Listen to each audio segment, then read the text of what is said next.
Recently, we added a get together of all friends.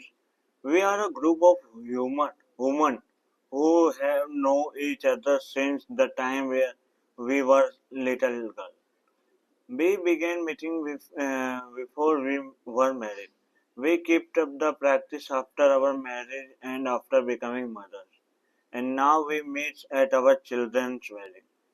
Age, of course, so its mark on us. But we go on meetings once in a while to exchange notes.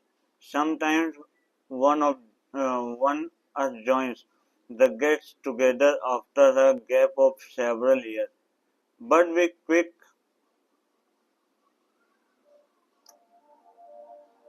but we quickly take up the threads and connect. So much has changed in the last 25 years. Many of these changes would have been very difficult to imagine before they happened. We had many dreams and very few of them have been realized. My friend Vemla, for example, was a very beautiful girl when we were in a college. Everyone used to mistake her for a film star. She was aware of her beauty and quite vain.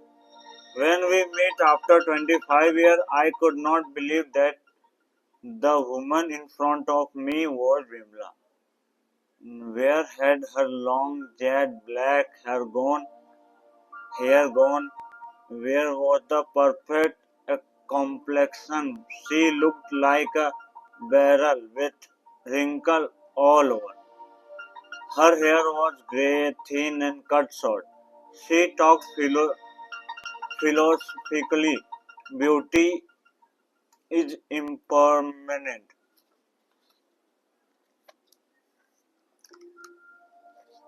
When you are young, you think your beauty will last forever. But beauty is not like intelligence, she said.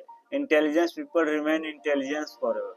My friend Vinutha proved this theory of Bimla's wrong. Vinutha was a very bright girl in our college. She was easily one of the best friends. She used to be called a mini computer. She was gifted in every aspect. She was good looking, talented, and more importantly, very simple. There were no years about her. We all used to wonder whom Vinutha would marry. She was so good that it would be difficult to find an equally good match. Vinutha did find a good boy while he was in a college. He was very bright. We all felt that Vinutha and Parth would always remain happy and proud of each other intelligence. How wrong we were. When I met Vinutha after many years, she looked dull. She had lost her zero zest of life. When she was in college, she was full of energy. Be it a college day or cooking competition or math quiz, she would be more involved than anyone else. But now she spirit was dampened by her ever turning husband. Did you get a rank? He would needle her. Often he would ask, can you not understand such a simple thing?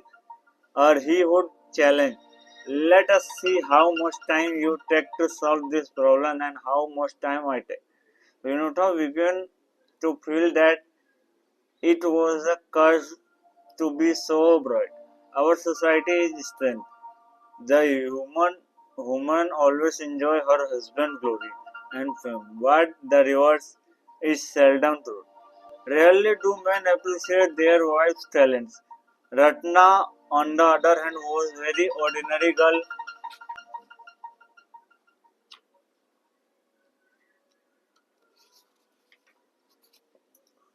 Every sense of world, the unremarkable, unremarkable sort of person whom people seldom remember.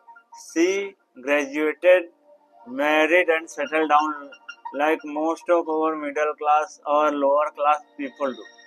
Ratna's husband Raghu was a clerk and very